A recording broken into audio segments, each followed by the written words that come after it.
Hello, my favorite English language learners. It is your favorite English teacher here, Amy Joy, and in today's video, I am going to teach you 11 super useful and common C2 level adjectives. Now, when I look through lists of C2 level vocabulary, sometimes I see words and I think to myself, I don't even know the meaning of that word. Or I know the meaning, but I never really hear that word used, or I never really use it myself. So in this video, I have personally hand-selected these 11 adjectives because they are words that I do use in real life and I often hear other people use too. I will give you their definitions and sample sentences along with grammar and collocations. Then we will put all 11 words together and use them in a single context. And then at the end, we will practice by doing a fill-in-the-blank activity. So let's get started. Number 1, egregious. This means extremely bad. I was actually on public transportation the other day and I overheard a man on a call with his team at work and they were talking about an egregious mistake that someone had made. That means a really, really bad mistake. In another example, in 2008, the Department of Labor discovered egregious violations of virtually every aspect of Iowa's child labor laws. They found 57 children working in a meat processing plant in terrible conditions. So in this case, the meat processing plant committed egregious violations. They broke the rules very badly. In another example, a single instance of sexual misconduct will not be enough to prove a hostile work environment unless it involves extremely outrageous and egregious conduct. And egregious conduct means very bad behavior. And in this situation, extremely bad sexual behavior. Now, some collocations or common words that you will see with egregious are violations, like breaking the law, an egregious mistake, an egregious error, egregious behavior, or egregious conduct. Number 2, tedious. This describes a job or task that is boring because it is repetitive or redundant. You are doing the same thing over and over and over, and because of this, it is super boring. For example, making fabric by hand is a tedious and labor-intensive process involving fiber making, spinning, and weaving. The textile industry was the first to be mechanized with the powered loom during the Industrial Revolution. So basically, making fabric was super boring because you had to do the same thing over and over and over, and it was very tedious. And some collocations include a tedious process, a tedious job, a tedious task, or a tedious activity. And number 3, tangible. Tangible has 2 similar definitions, so let's take a look at the first one. The word tangible means that something can be touched, it can be felt, it is physical, it is real. For example, Hindus perform their worship through icons or murtis. The icon serves as a tangible link between the worshiper and God. So in Hinduism, they have these little statues, these little icons called murtis, and they are physical, they are real, they are tangible, they can be touched. Now, the second definition is similar, but it is not talking about things that you can touch, but things that can be clearly seen to exist, things that can be observed, things that are real, basically not imaginary and not hypothetical. For example, Sony experienced 3 consecutive years of losses before 2011, and the Financial Times criticized the company for its lack of tangible results. In this example, the Financial Times was criticizing Sony because it did not have real results or results that could be seen. Maybe the company was talking about all of these things that they were going to do, but they didn't actually do. There was no tangible results as an outcome. There was nothing that could be seen, nothing that could be proven, nothing that could be shown to demonstrate that they were profitable. Now, some collocations with the word tangible include tangible results, tangible benefits, tangible evidence, tangible examples, tangible proof, and tangible outcomes. These are all things that can be seen, and a synonym for tangible is number 4, concrete. Concrete means tangible, solid, real, based on facts, and not guesses. For example, while it has been widely believed that King Edward II was a homosexual because of his closeness to Piers Gaveston, there is no concrete evidence of this. So in this situation, people are speculating. They think that King Edward II was a homosexual because of his relationship with another man, but we do not have physical evidence. We don't have letters between the two. We obviously don't have pictures. We don't have concrete evidence. We can only speculate. So some collocations with this word include concrete evidence, concrete examples, concrete results, concrete steps, and concrete actions. Another example comes from the Wikipedia page on LGBTQ rights in Kenya. This excerpt says, "The following recommendations were made to Kenya regarding same-sex relationships. Take concrete steps to provide for the protection of lesbian, gay, bisexual, and transgender persons." This recommendation came from the Netherlands, and one of the concrete steps they can take is to decriminalize same-sex activity between consenting adults. This concrete step came from the Czech Republic. So concrete steps are actual actions you can take, not just imaginary or hypothetical steps. Okay, number 5, conducive to. I love this collocation, and I hear it all the time. If something is conducive to something else, that means it is providing the right conditions for something good to happen or exist. For example, cheating creates an atmosphere that is not conducive to the learning process, which affects honest students as well. When honest students see cheaters escape detection, it can discourage student morale as they see the rewards for their hard work cheapened. So in this example, cheating does not create the right conditions for something good to happen. Cheating is not conducive to the learning process. It does not help make learning happen. Now let's take a quick look at the grammar of this word. We have the collocation conducive to. To in this collocation is a preposition, so it must be followed by a noun or the gerund form of a verb. So let's look back at our first example. Cheating creates an atmosphere that is not conducive to the learning process. We see conducive to and then the learning process, which is a noun. We can also simply say, cheating creates an atmosphere that is not conducive to learning. We can just use the gerund or the ing form of the verb learn. It is not conducive to learning. And another example, studying in a loud, crowded area is not conducive to retaining information, as you will likely get distracted and forget what you have learned. Notice here we use the phrase conducive to plus an ing or a gerund form, to retaining. Now, all of the examples with this word so far have been used in the negative form, and we often use the collocation conducive to with not, but you can also use it positively. For example, studying in a quiet place where you can focus is conducive to retaining information. And before we move on to word number 6, if you have found this video helpful so far, make sure you like it and subscribe to my channel so you can keep building your English vocabulary. Okay, number 6, competent. Competent is a great word to use that means you are able to do something well or you are just very smart. Sure, you can say smart, but you can also say competent and sound that much more competent. For example, I found this funny example from Wikipedia and it says, giraffes would probably not be competent swimmers as their long legs would be highly cumbersome or heavy in the water, although they might be able to float. Giraffes would probably not be able to swim well. They would not be good at swimming because their legs are just too long and too heavy. They would not be competent swimmers. Now, usually we don't use the word competent with animals, but more so with people. For example, competent employees, competent leaders, competent workers, or competent students. So here's another example with a person.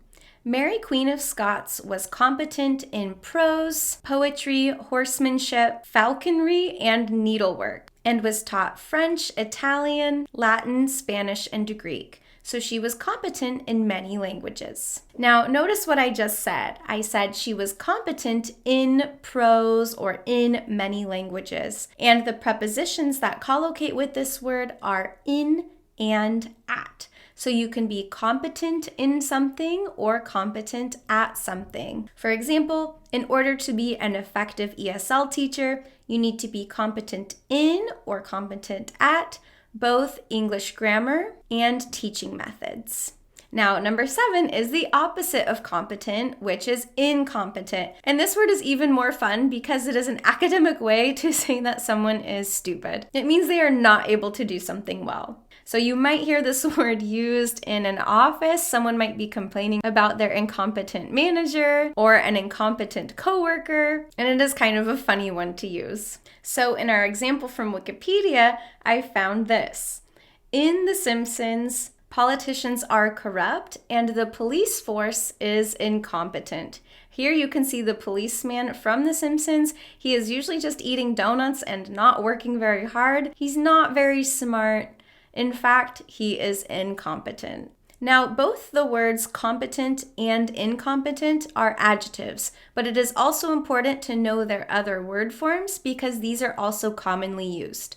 So for the nouns, we have competence and incompetence, and for the adverbs, we have competently and incompetently. So let's see some examples with these word forms. His incompetence at work got him fired. Or he handled the negotiation so incompetently that he got fired. So here we have the noun form incompetence and the adverb form incompetently, describing how he handled the negotiation. And oppositely, we can say, her competence in her field got her a promotion. Or she presented her research findings so competently that everyone was impressed. And moving on to number 8, we have the word explicit. Explicit means clear and exact, not hidden, it is obvious, and on purpose. For example, on the Wikipedia page about grammar, it says, one's first language is not acquired by conscious study or instruction, but by hearing other speakers. Much of this learning occurs during early childhood. However, learning a language later in life usually involves more explicit instruction. So this means when you are a baby or when you are growing up and learning your first language, you are not really learning on purpose. You are not learning in a clear or intentional way. It is just happening to you subconsciously. However, when we are adults learning a second language, we often need explicit or formal instruction. We need clear, intentional teaching so that we can learn a second language. Now, in addition to the adjective form, we also often use the adverb form explicitly. For example, I explicitly tell my students that their essays do not need to be 5 paragraphs because many of them assume 5-paragraph essays are the only way to write a paper. So since my students have this misunderstanding about writing, I make this point very clear. I am very intentional. I say this on purpose. I say this explicitly so they know that there is not only one way to write a paper. Another example comes from Wikipedia's page on racism. It says, while in many countries, overt or explicit racism has become increasingly taboo or not acceptable, and implicit or unconscious racism is still maintained subconsciously. So this example refers to explicit racism, which means clear or obvious racism. This could include calling someone a negative word because of their race or openly discriminating against one because of their race. However, it also contrasts this with implicit racism. And implicit is our word number 9. Implicit means stated or meant without saying something directly. It means indirect, suggested, or implied. So in our last example, they said, an implicit or unconscious racism is still maintained subconsciously. So now, even though it's recognized that racism is bad, it is not acceptable, we have laws to prevent discrimination against people based on race, people still have implicit or unconscious biases against people of other races, and this is called implicit racism. It is not clear, it is indirect or just implied. And adjective number 10 is the word arbitrary. Arbitrary means random, without reason or intention, or unintentional. The Wikipedia page about plagues says this: viruses come unannounced and can strike at any time. They are arbitrary in who they affect, which leaves humans in a state of uncertainty. So in this example, the word arbitrary just means random. Viruses can affect anybody without reason and without intention. It is just completely random. From Wikipedia's page on sign language, they say, in sign language, signs are often arbitrary and do not necessarily have a visual relationship to the word they represent. So in this example, symbols that you make with your hand in sign language do not always look like the word that they represent. Some hand motions are just random or arbitrary. They exist without a real reason. And on Wikipedia's page about North Korea, they say, in North Korea, there are severe restrictions on the freedom of association, expression, and movement. There is arbitrary detention, torture, and other ill treatment resulting in death and execution. So in this description of North Korea, there is arbitrary or random detention. People are taken away and detained or put in jail for random reasons. Okay, and our last adjective, number 11, is counterproductive. This word has two parts: counter, which means against, and productive, which means achieving a goal or obtaining a desired effect. So when you put the two together, counterproductive means having the opposite of the desired effect or against productivity. Let's take a look at a few examples. This one comes from Wikipedia's page about homework, and it says, research indicates that assigning too much homework could be counterproductive to a child's learning and interest. Children often finish their homework late at night. This can lead to sleep disorders and unhealthy stress, which can negatively affect children's natural curiosity and thirst for knowledge. So even though the goal of homework is to help children learn,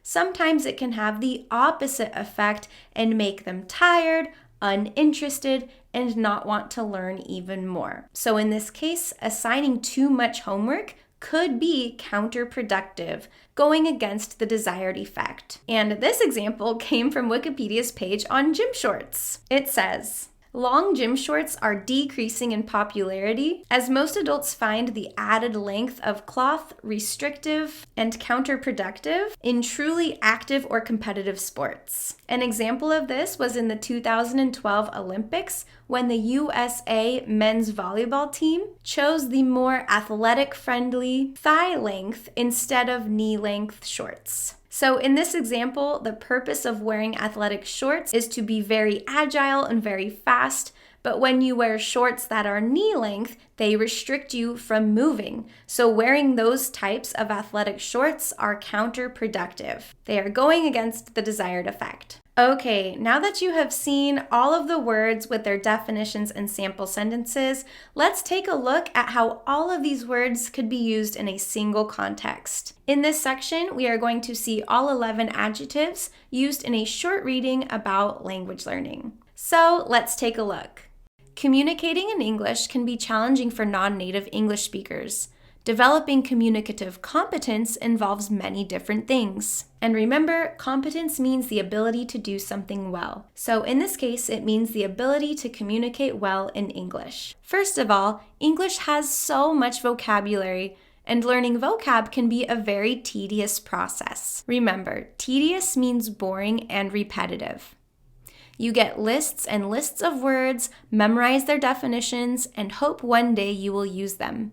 You may try so hard, but still accidentally make egregious mistakes. And egregious means extremely bad. For example, one time my student wanted to say people of color, which is an appropriate way to refer to people who are not white, but instead used the words coloreds, which is a very offensive and derogatory word in American English. However, making vocabulary mistakes doesn't mean you're incompetent. You just need a better approach. And incompetent means bad at something or stupid. So just because you make vocab mistakes does not mean you are stupid. Interestingly, memorizing lists of words arbitrarily without any reason or method is not conducive to retention or remembering them later. Let's break this sentence down. We have memorizing lists of words arbitrarily, and arbitrarily means random or without reason. And doing this is not conducive to retention. Remember, conducive to means providing good conditions for something. So memorizing words randomly without any reason or method is not conducive to retention or remembering them later. Notice here we said conducive to retention, which is a noun, or remembering them later. We used the gerund form or the ing form of remember because we use nouns after the preposition to. This arbitrary method doesn't put words in context or make any associations about their meaning.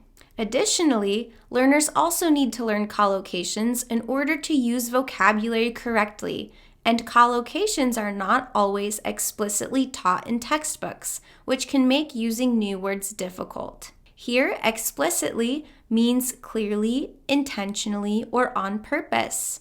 Many textbooks do not explicitly teach collocations.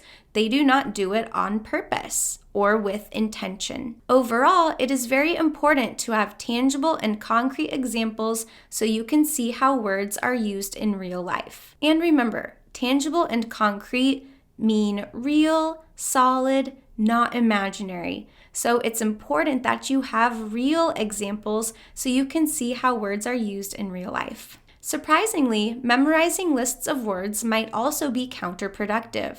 Sometimes these lists contain words that native speakers don't even use, so memorizing them is useless. This is counterproductive. And not only can vocabulary be difficult, but learners also need to be able to understand implicit cues like body language and tone, which convey a lot of meaning but are not always clear or explicit to someone unfamiliar with those signals. Remember, implicit means indirect, meant but not said, or just suggested. So body language and tone can definitely convey meaning, although it is not very clear. It is indirect or implicit, and it is not explicit. It is not obvious, clear, or direct. Therefore, in order to become more competent in English, one needs to pay attention to these details in addition to accumulating vocabulary. And again, competent means smart or able to do something well. So in order to become even more competent in English, we need to pay attention to all these tiny details. Okay, so now that you have seen all 11 of these words used in various contexts and in various examples, it is now your turn to practice on your own. I am going to give you 2 fill-in-the-blank practice activities, and I want you to use the words in the corner to fill in the blanks to the questions. When you're finished with section 1, I will review the answers with you. Then I will give you section 2, and I will review the answers again after you finish. So let's go ahead and practice.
Okay, hopefully you're done with section 1. Let's review the answers. Number 1, I need to delete unnecessary photos to free up space on my computer, but it is so boring and tedious that I never do it. It is boring because it is repetitive. Number 2, open offices, where workers sit right next to each other, are common in American tech companies because they promote collaboration. However, some employees find the lack of privacy counterproductive, as other employees talk too much and distract them from getting work done. So even though open offices are meant to help workers be more productive, in fact, they end up being less productive. Number 3, Liz Truss made such an egregious mistake with her tax plan that she resigned from office after only 45 days. She made such a bad mistake. Number 4, when a company is hiring someone, they usually look for a hardworking and competent candidate. Competent means smart or able to do something well. Number 5, although my manager did not say layoffs were coming, his email about job opportunities implicitly suggested we should start looking for new jobs. In this example, the manager did not explicitly say people were going to be laid off, but suggested it implicitly or indirectly. Number 6, can you give me a tangible example of a time you led a team successfully? In this sentence, we want a real example that we can see or observe of a time when you led a team successfully. Okay, I hope you got all of those answers correct. Now let's move on to practice section number 2.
Okay, let's review the answers. Number 1, when I give my students writing assignments, I always make the instructions and requirements very explicit so my students know exactly what I expect from them.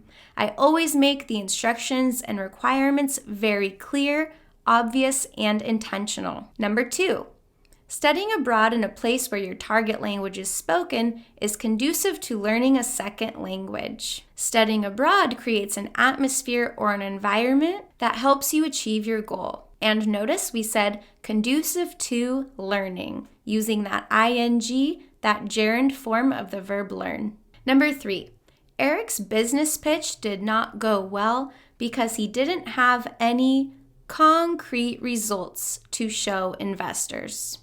The investors want to see real results, tangible results, results that exist.